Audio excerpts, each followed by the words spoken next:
Jake Morrison stood on the bridge of the orbital station watching Earth spin slowly below him. The blue planet looked peaceful as always with white clouds moving across the green and brown land masses. He had been the station commander for 3 years now, and every morning he felt grateful to see his homeworld safe and beautiful. The year was 2157 and humans had spread to 12 different star systems, but Earth was still the heart of everything they had built. Lisa Carter walked into the control room carrying her morning coffee. She was the head of Earth Defense and one of the smartest people Jake had ever met. Her short brown hair was always neat and her uniform always perfect. She looked at the displays showing the normal traffic of ships coming and going from Earth. Trade ships brought goods from the colonies while passenger ships carried people between the worlds. Everything was running as it should? Another quiet day, Lisa said as she sat down at her station. She pulled up the daily reports on her screen. The defense satellites were all working fine. The patrol ships were following their normal routes. The early warning systems showed nothing unusual in the space around Earth. It was a good day to be alive. Dr. Elena Rodriguez was in her lab on the station working on her latest research about alien life. She had studied biology for most of her adult life and dreamed of the day humans would meet other intelligent species. She believed that when that day came, it would be the greatest moment in human history. 2 different minds meeting for the first time across the vast emptiness of space.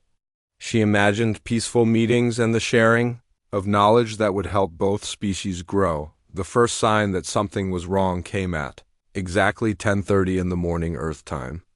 The long-range sensors picked up something moving very fast toward their solar system. Jake looked at the readings and frowned. The object was too big to be a ship and moving too fast to be natural. He called Lisa over to look at the data. "What do you think it is?" Jake asked as they both stared at the screen.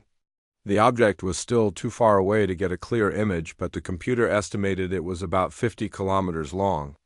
No human ship had ever been built that large. Lisa felt a cold feeling in her stomach as she realized they might be looking at something not made by human hands. "Send out a patrol ship to get a closer look," Lisa ordered, "and wake up everyone in the Defense Command Center.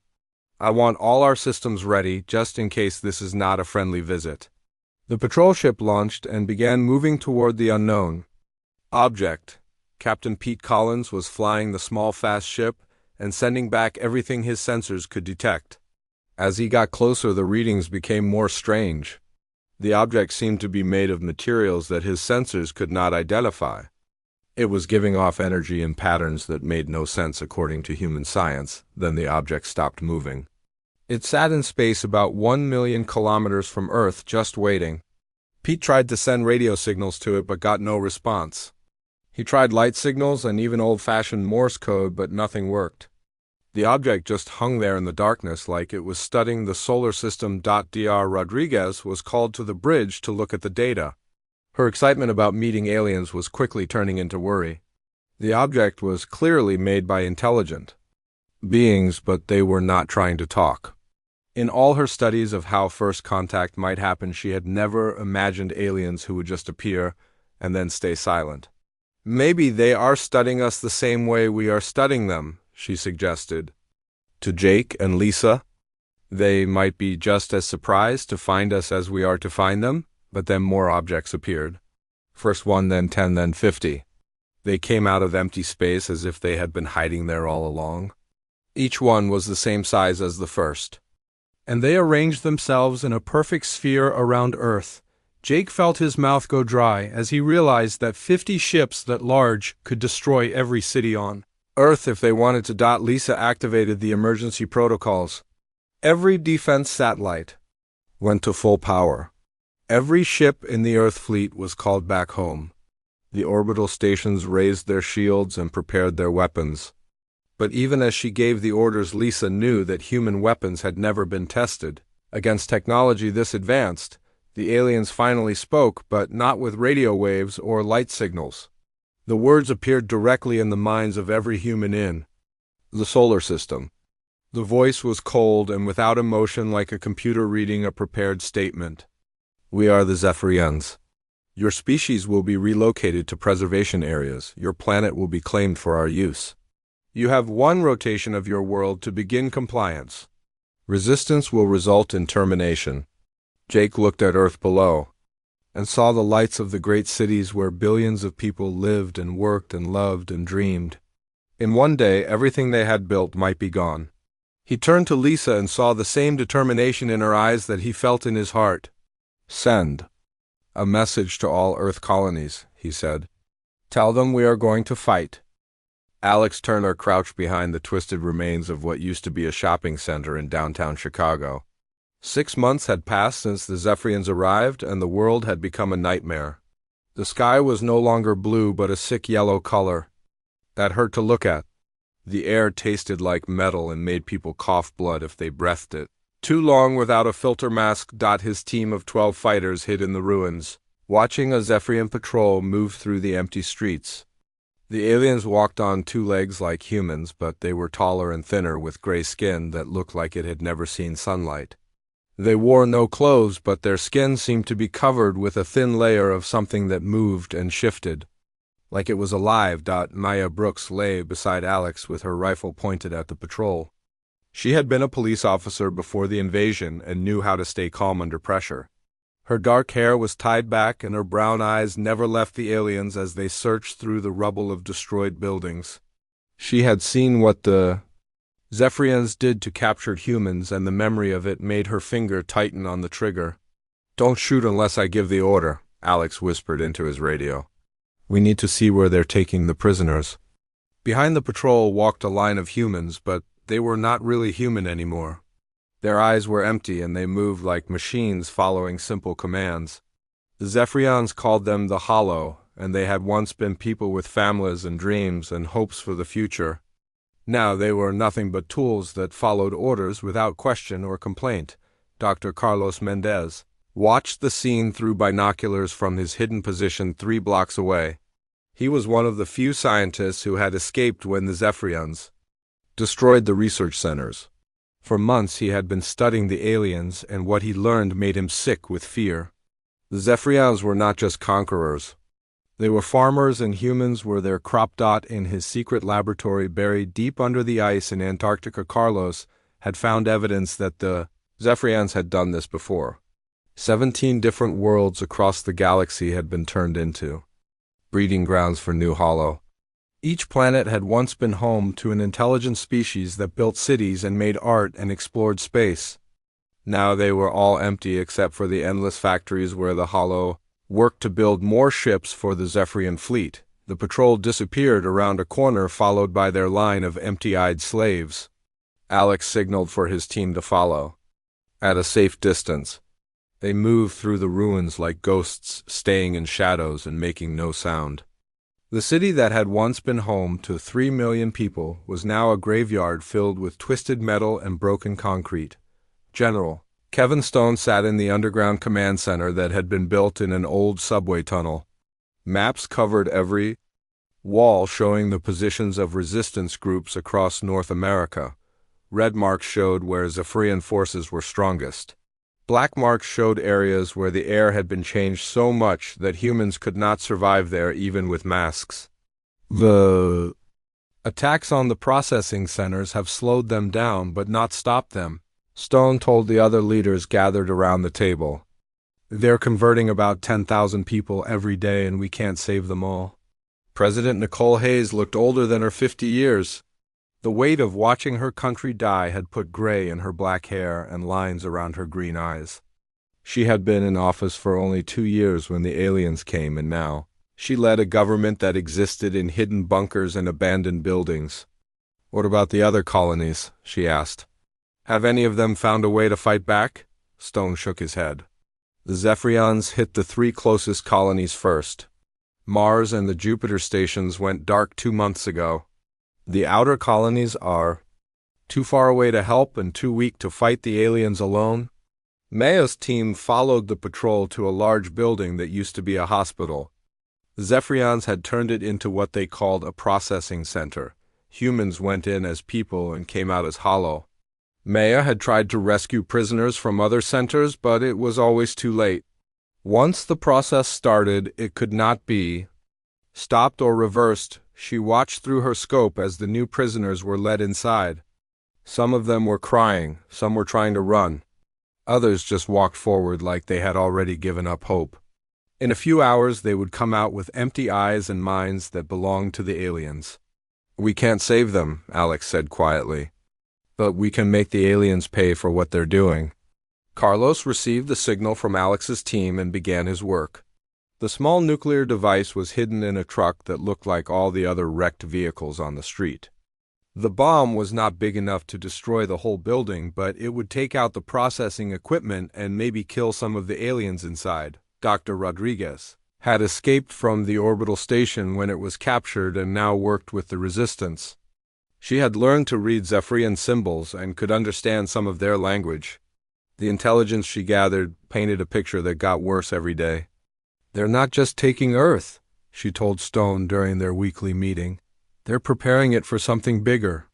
The atmospheric changes are making the air better for their kind and worse for us. In 2 years, the planet will not be able to support human life at all." The bomb exploded at exactly noon, sending a column of fire and smoke into the yellow sky. Alex watched through binoculars as part of the building collapsed. He counted at least 6 Zephyrian bodies in the rubble and allowed himself a moment of satisfaction. It was a small victory, but it was still a victory. But the aliens' response was swift and terrible. Within hours, atmospheric processors began working overtime in every major city. The air became so toxic that humans could only survive underground. Entire neighborhoods were flooded with poisonous gas that killed everything that breathed it. President Hayes made the hardest decision of her life that night. In a secure room deep under what used to be Washington, she authorized Project Lazarus. A small team would take humanity's fastest ship and travel beyond the edge of known space to look for help. It was a desperate plan with almost no chance of success, but it was the only plan they had left. The ship Vengeance was built in secret using parts stolen from captured Zephyrian technology. It could travel faster than any human ship before it, but the journey would take years and the crew might never come back. 12 volunteers signed up knowing they would probably die in the cold. Emptiness between stars as the ship launched from a hidden base on the dark side of the moon. Alex Turner stood in the ruins of Chicago and watched it disappear into space. He did not know if the crew would find help or if Earth would survive long enough for them to return. All he knew was that humans would keep fighting until the last one of them was dead or free. Captain Ryan Ford stood on the bridge of the Vengeance, watching the stars slide past like drops of light in an ocean of darkness. 18 months had passed since they left Earth, and the ship was now farther from home than any human had ever traveled. The quantum drive hummed beneath his feet, pushing them through space at speeds that bent the laws of physics until they creaked like old wood. Lieutenant Sophie Palmer sat at the navigation station studying star charts that showed mostly empty space. She was 26 years old, with red hair and blue eyes that had seen too much death during the Zephyrian invasion.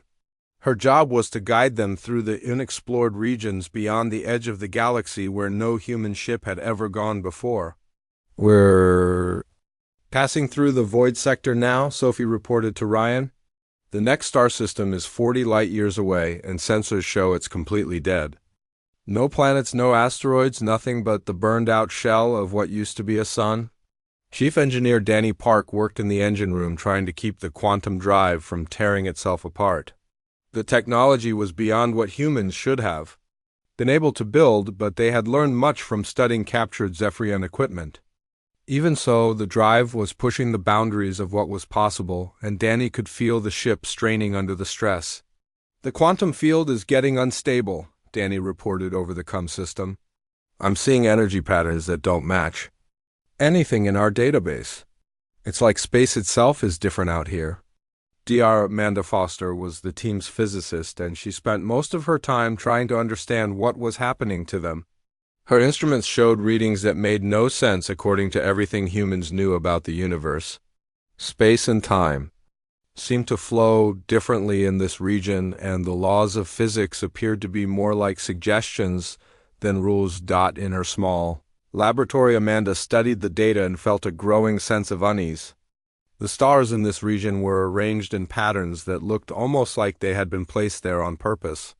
Clusters of dead suns formed shapes that reminded her of mathematical equations or perhaps words in a language she could not read. Communications. Specialist Tony Garcia sat at his station listening to the static that filled the space between stars. For weeks he had been picking up signals that were almost like voices, but not quite. They whispered at the edge of hearing, saying things he could not understand in languages that might not be languages at all. "Captain," Tony called out during one of his regular reports, "I'm getting something on the deep-range sensors. It's not a ship or a planet, but it's definitely artificial. The signal is coming from about 10 light years ahead of us." Marine Sergeant Lucy Chun was responsible for the security of the ship and the safety of the crew. She was a small woman with black hair and scars on her hands from fighting the Zephyrians during the invasion. Lately, she had been having dreams that felt more real than being awake. In the dreams, she walked through cities made of light and spoke with beings that had no physical form. "There's something wrong with this place," Lucy told Ryan during one of their private meetings. "The crew is starting to have nightmares, and some of them are talking about hearing voices when they're alone. This region of space is doing something to our minds." The Vengeance continued its journey through the empty darkness, passing star systems that had been dead for millions of years. Some showed signs of having once supported life. Broken planets orbited cold suns, while the remains of ancient cities drifted in space like monuments to forgotten civilizations. Amanda's readings became more strange with each passing day. Her instruments detected energy signatures that defied explanation, waves of force that traveled faster than light, particles that existed in multiple places at the same time, gravitational fields that pointed in directions that had no names. "We're not just traveling through space anymore," Amanda told the senior staff during their weekly meeting. "We're moving through layers of reality that overlap with our own. Some of the things my instruments are detecting shouldn't be able to exist in our universe." D.R. Foster was a 30-year-old woman with brown hair and green eyes who had dedicated her life to understanding the mysteries of physics. She had always believed that the universe followed logical rules that could be discovered and explained. But the data she was collecting challenged everything she thought she knew about reality. The whispers that Tony heard became stronger and more clear as they traveled deeper into the unknown region. Sometimes he could almost make out words in English mixed with sounds that human vocal cords could never produce. The voices seemed to be calling to them, drawing them forward toward something that waited in the darkness ahead.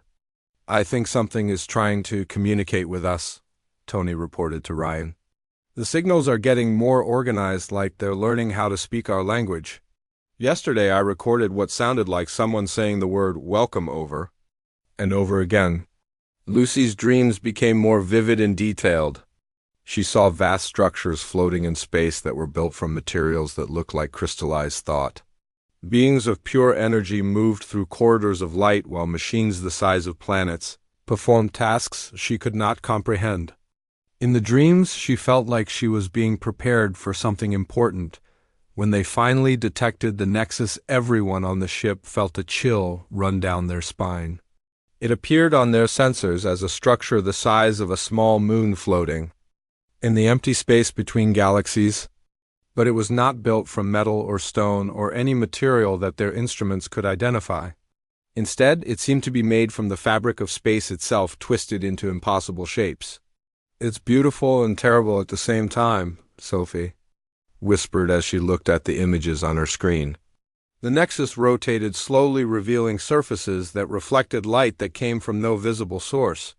Patterns of energy flowed across its surface like rivers of liquid starlight, carrying information in forms that human minds could barely perceive. As they approached the structure, Ryan received a message that came not through their communications system but directly into his thoughts.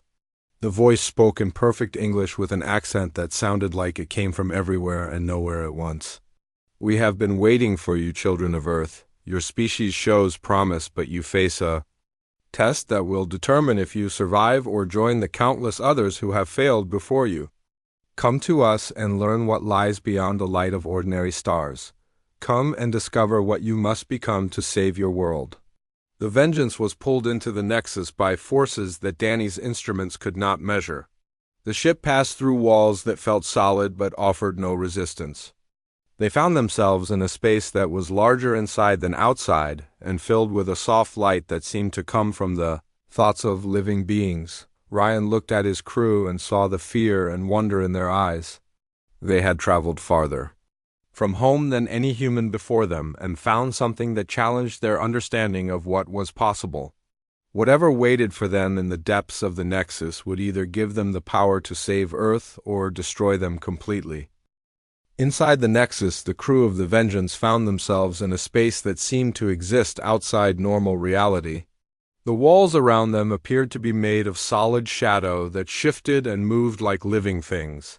Soft lights drifted through. The air without any source and the floor beneath their feet felt both solid and liquid at the same time.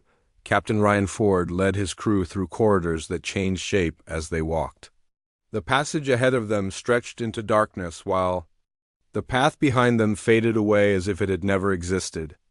The air tasted like electricity and starlight, and when they spoke, their voices echoed in ways that made no sense according to the laws of physics. The Harbingers appeared without warning as figures made of shifting darkness and silver light. They had no fixed form but flowed between shapes like smoke given thought and purpose. When they spoke, their voices came from inside the minds of the humans rather than through the air. The sound was like hearing someone whisper secrets in a language older than time. "Welcome, children of the third spiral arm," the Harbingers said in voices that harmonized with each other like a choir of ghosts. "We have watched your species grow from the time you first looked up at the stars and wondered what lay beyond your small world. You have come seeking help against those who would destroy you." Dr. Amanda Foster felt her mind reel as she tried to understand what she was seeing. The beings before them existed partially outside the three dimensions that humans understood. They moved through space in ways that violated every law of physics she had ever learned. When she pointed her instruments at them, the readings showed energy patterns that suggested they were made of pure consciousness given form. "What are you?" Amanda asked, though she was not sure if she spoke the words aloud or simply thought them. The Harbingers seemed to hear her either way, and their form shifted to become slightly more solid as they prepared to answer. "We are the survivors of the first civilization to span multiple galaxies," they replied. "Billions of years ago, when the universe was young and full of possibilities, we learned to transcend the boundaries of physical existence. We became something more than flesh and bone and metal. We became living thought that can reshape reality through will alone."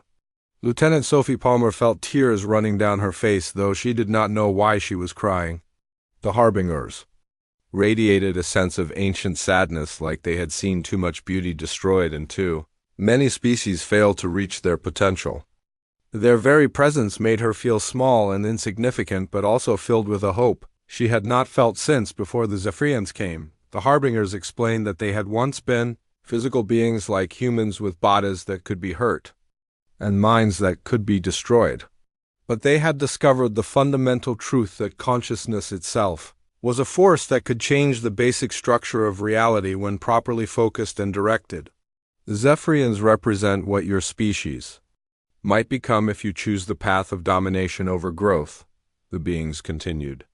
They have spread across thousands of worlds, but they remain fundamentally unchanged. They are a dead end in evolution because they seek only to control rather than to transcend. Chief Engineer Danny Park listened to the explanation and felt his understanding of technology and science crumble and rebuild itself. Everything humans had achieved was like a child's toy compared to what the Harbingers described. They spoke of manipulating matter and energy through pure thought and of traveling between dimensions as easily as walking between rooms. "Why don't you just stop the Zephyrians yourselves?" Ryan asked. "If you have this kind of power, why do you let them destroy other species?" The Harbinger's form grew darker and more solid as they contemplated the question. Direct intervention would make us no better than the conquerors we oppose. Each species must choose its own path and face its own trials. We can offer knowledge and guidance, but the choice to grow or remain static must come from within. Sergeant Lucy Chen had been having strange dreams since entering the Nexus, and now she understood what they meant. The beings in her visions had been the harbingers trying to prepare her mind for what was coming. They had chosen her as the first human to attempt the transformation because her consciousness was already partially detached from physical reality. The process will be painful, the harbingers warned as they prepared to begin Lucy's training. You will need to learn to exist in multiple dimensions simultaneously while maintaining your sense of self. Many who attempt this transformation lose their sanity or their identity. They become something other than what they were. Lucy stepped forward without hesitation. She had seen what the Zephyrians did to captured humans and knew that anything was better than watching her species be turned into empty shells. If becoming something more than human was the price of saving Earth, then she was willing to pay it. The transformation began with Lucy sitting in the center of a circle of harbingers while they extended tendrils of living shadow into her mind. She felt her consciousness being stretched and pulled in directions that had no names. Her awareness expanded beyond the boundaries of her body until she could perceive the quantum foundations of reality itself. Pain shot through every nerve as her brain tried to process information that was never meant for human minds. She saw the mathematical structures that held atoms together and the energy patterns that gave matter its form. She felt her thoughts becoming part of a larger pattern that connected all conscious beings. Across space and time. Communications specialist Tony Garcia watched in horror and fascination as Lucy's body began to change. Her skin took on a faint glow, and her eyes reflected depths that seemed to contain entire galaxies. When she moved, the air around her rippled like water, and when she spoke, her voice carried harmonics that made the walls of the Nexus vibrate. "I can see everything," Lucy whispered as her transformation neared completion. The connections between all things, the patterns that hold reality together, the thoughts that give shape to the universe. I understand now what we have to become to fight the Zephyrians. Dr. Foster recorded everything her instruments could detect during the process. The energy readings showed that Lucy was somehow existing in 11 dimensions simultaneously, while maintaining a physical presence in only 3. Her brain patterns had changed to something that was definitely not human, but was still recognizably conscious and intelligent. One by one, the other crew members underwent the transformation. Ryan felt his perception of time and space expand until he could see the past and future as clearly as the present. Sophie learned to move through solid matter by convincing it that she was not really there. Danny discovered he could manipulate technology through thought alone by understanding the quantum code that controlled all electronic systems. Amanda's transformation was the most dramatic of all. Her consciousness merged temporarily with the quantum field that underlies all reality. For a few terrifying moments, she became one with the mathematical laws that govern the universe. When she returned to individual awareness, she carried within her mind the ability to rewrite those laws through focused will. The harbingers watched with satisfaction as the humans completed their evolution from physical beings to something that transcended the normal boundaries of existence. They had seen many species attempt this transformation, and most had failed. But humans showed a flexibility and determination that gave them hope for success. "You are no longer the same species that left your homeworld," the harbingers told the transformed crew. "You have become something new that can match the Zephyrians' technology with the power of consciousness itself. But remember that with this gift comes responsibility. You must choose carefully how you use these abilities." As the crew prepared to return to Earth, they knew they were no longer entirely human.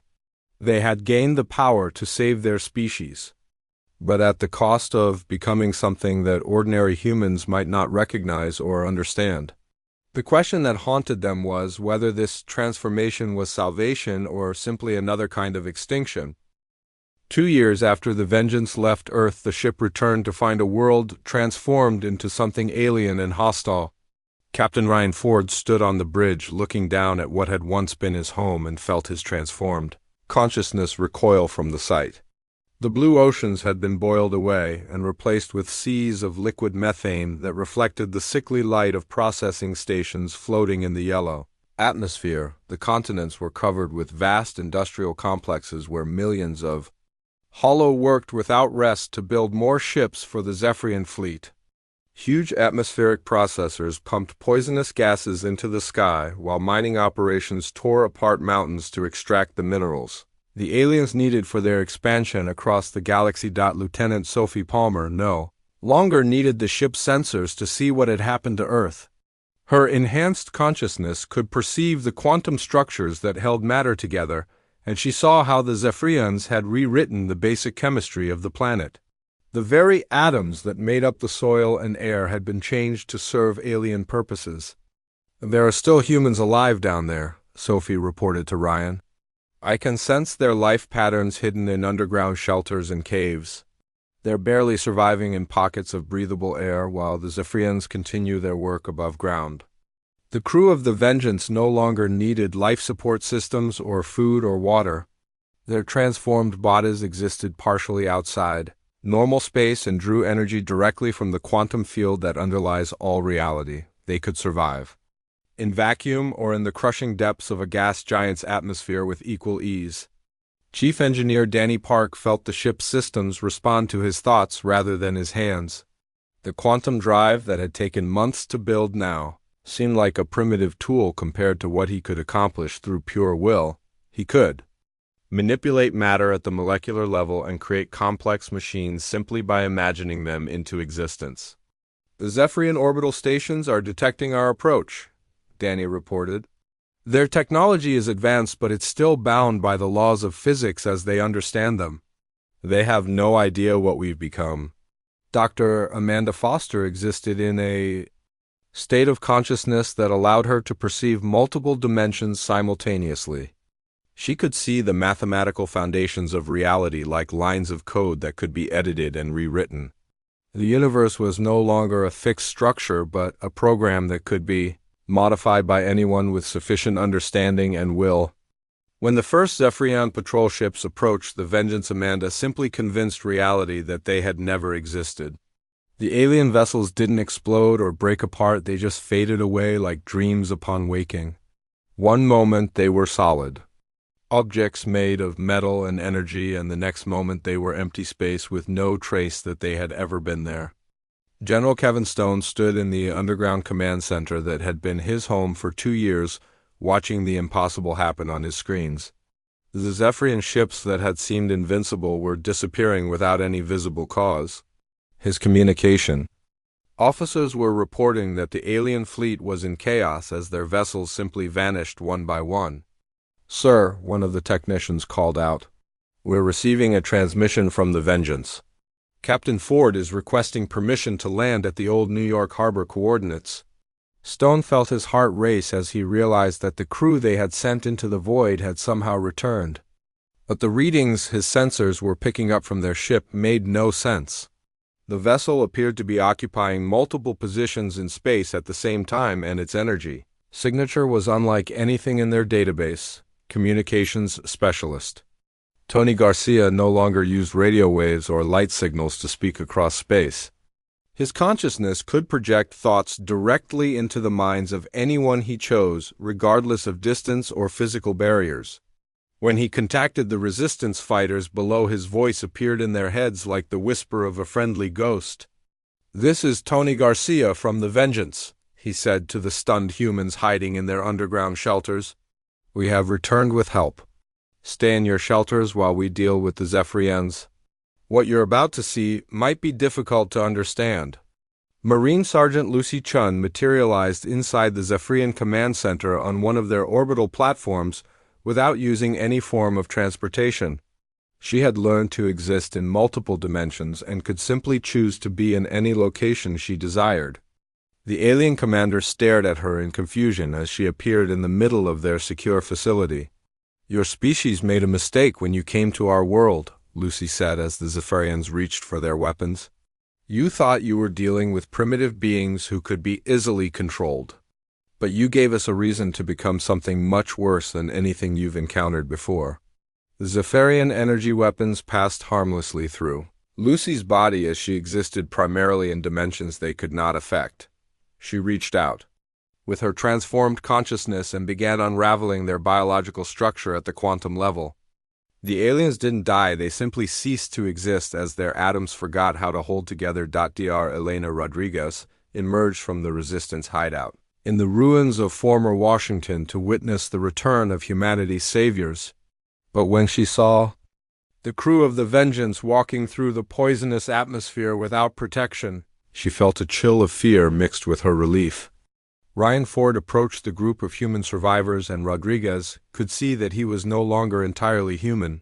His eyes held depths that seemed to contain vast alien thoughts, and when he moved, the air around him rippled like disturbed water. His voice carried harmonics that made reality vibrate when he spoke. "Dr. Rodriguez," Ryan said as he recognized the scientist who had dreamed of peaceful first contact with alien species, "I'm sorry you had to see your world destroyed like this. We've returned with the power to rebuild, but the process may be difficult for you to understand." President Nicole Hayes watched from her bunker as reports came in from around the globe. Zephyrian installations were simply disappearing as if they had never existed. The alien fleet that had controlled Earth's orbit for 2 years was being erased from reality by forces that defied all scientific explanation. The few surviving Zephyrian commanders tried to retreat to their home systems but found that escape was impossible. Sergeant Ching appeared on their ships before they could engage their faster-than-light drives.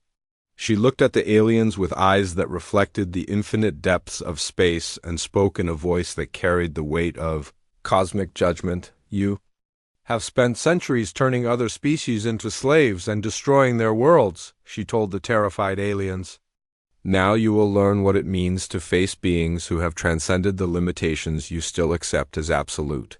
The Zephyrian mothership that had served as their command center for the Earth invasion began to unravel at the molecular level, as Amanda Foster convinced its atoms that they preferred to exist as hydrogen and helium floating freely in space.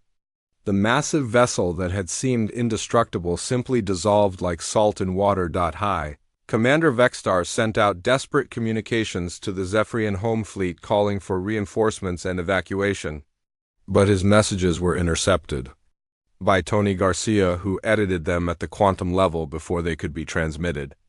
Instead of calling for help, the messages now contained coordinates that would lead any rescue ships into the heart of a dying star. As the last Zephyrian forces were eliminated from Earth's vicinity, the crew of the Vengeance turned their attention to the task of restoring their homeworld. But the humans who watched them work realized that their saviors had become something that might be more alien than the creatures they had defeated. Ryan looked down at the poisoned wasteland that had once been a living world and began the process of convincing reality that Earth had never been harmed. The transformation would take time and enormous effort, but with the power they had gained from the Harbingers, anything was possible, including rewriting history itself. The final battle took place not in space but in the quantum realm, where thoughts became weapons and will become the ultimate force. High Commander Vexstar gathered the remaining Zephyrian fleet around Earth for one last attempt to maintain their dominance over the world they had claimed. 3,000 ships formed a battle formation that had conquered 17 different civilizations across the galaxy. Captain Ryan Ford stood on the surface of Earth, breathing the poisoned atmosphere as easily as if it were the clean air of his childhood. Around him, the crew of the Vengeance prepared to demonstrate what humanity had become during their journey beyond the edge of known space. They no longer needed weapons or ships or any of the tools that other species used for war. "Commander Vexstar." Ryan spoke across impossible distances without using any technology. His voice appeared directly in the alien's mind, carrying with it the weight of cosmic authority. "You brought hell to our world when you thought we were weak and primitive. We have returned from the void with something far worse than anything your species has ever encountered." The Zephyrian fleet opened fire with weapons that could shatter planets and boil away oceans. Energy beams that burned hotter than the core of a star lanced down toward the small group of humans standing on Earth's poisoned surface. But the attacks passed harmlessly through the transformed crew as they existed primarily in dimensions that physical weapons could not affect. Lieutenant Sophie Palmer looked up at the attacking fleet and smiled with an expression that contained depths of knowledge no human mind should have been able to hold. She reached out with her consciousness and convinced the space around the Zephyrian ships that distance was merely a suggestion rather than a law. The alien vessels found themselves compressed into a volume smaller than an atom while remaining perfectly intact and aware of what was happening to them. Dr. Amanda Foster demonstrated the ultimate horror of transcendent consciousness by beginning to edit the Zephyrians out of existence at the quantum level. She did not simply kill them but rewrote the fundamental equations that allowed their matter to hold together. One by one, the alien ships began to dissolve as their atoms forgot the nuclear forces that bound them into complex structures. High Commander Vexstar watched in terror as his mighty fleet was destroyed by forces that made no sense according to everything his species understood about the universe. The humans were not using technology or weapons, but were somehow convincing reality itself to reject the existence of anything that opposed them. "What have you become?" Vexstar transmitted to Ryan as his own flagship began to come apart at the molecular level. The hull plates drifted away like leaves in a gentle breeze, while the metal framework underneath simply faded into nothingness. "We became what we needed to become to save our world," Ryan replied as he watched the last of the Zephyrian fleet disappear into quantum foam. "Your species taught us that the universe is not a safe place for those who choose to remain weak. So we chose to become something that makes your technology look like the tools of children playing in dirt." Sergeant Lucy Chun appeared inside Vexstar's command chamber, not by teleporting but by choosing to exist there instead of where she had been standing. The alien commander backed away from her but found that distance had no meaning when dealing with beings who could manipulate the basic structure of space and time. "You conquered 17 worlds and turned billions of intelligent beings into mindless slaves," Lucy said as she looked at the Zephyrian with eyes that reflected the infinite depths of the void between galaxies. "You thought consciousness was just a side effect of complex chemistry that could be edited and controlled. Now you will learn what it means to face minds that have transcended physical limitations." Vexstar felt his own consciousness being pulled apart and examined like a specimen under a microscope. The human was not just reading his thoughts but was studying the quantum structures that made thought possible. He realized with growing horror that she could rewrite his mind as easily as Amanda was rewriting the matter of his ship. Chief Engineer Danny Park stood in the ruins of former New York and began the process of rebuilding the city through acts of focused will. Buildings rose from the ground, not constructed but dreamed into existence. Streets and parks and homes appeared as his imagination gave them form, and his enhanced consciousness convinced reality to accept them as permanent fixtures. The surviving humans emerged from their underground shelters to witness miracles that challenged their understanding of what was possible. Dead trees burst into bloom as the crew of the Vengeance restored the chemical balance of the soil. Rivers began to flow again, carrying clean water that appeared from nowhere. The yellow poisoned sky gradually cleared as the atmosphere was convinced to remember what it had been like before the aliens came. Dr. Elena Rodriguez stood in what had once been the ruins of the Smithsonian Museum and watched as the building reformed itself around displays that materialized out of empty air. Every artifact that had been destroyed was recreated perfectly as if it had never been harmed. But she knew that the beings performing these miracles were no longer the same species that had built the museum in the first place. "Are you still human?" she asked Ryan as he approached her through the restored halls filled with the preserved history of their species. The question had been haunting her since she first saw what the crew of the Vengeance had become. Ryan considered the question carefully before answering. His consciousness now existed across multiple dimensions, and he could perceive the thoughts and dreams of every living being on Earth. He had the power to reshape matter and energy through will alone and could travel between stars as easily as walking between rooms. "We are what humanity chose to become when faced with extinction," he finally replied. "We carry within us the memories and values of the species we were, but we have grown beyond the limitations that once defined us. We are human in purpose, if not in form." President Nicole Hayes emerged from her bunker to find a world that looked almost exactly as it had before the Zephyrian invasion. The cities had been rebuilt, the forests restored, and the oceans filled once again with clean blue water. But she knew that everything had changed in ways that might never be fully understood. The crew of the Vengeance gathered in the place where the White House had once stood to discuss the future of Earth and humanity.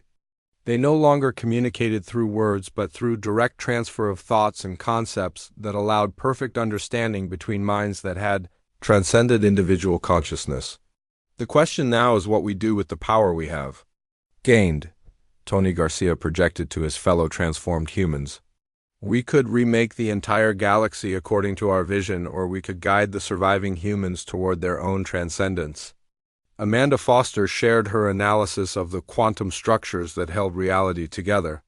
With their combined abilities, they could rewrite the fundamental laws of physics across vast regions of space.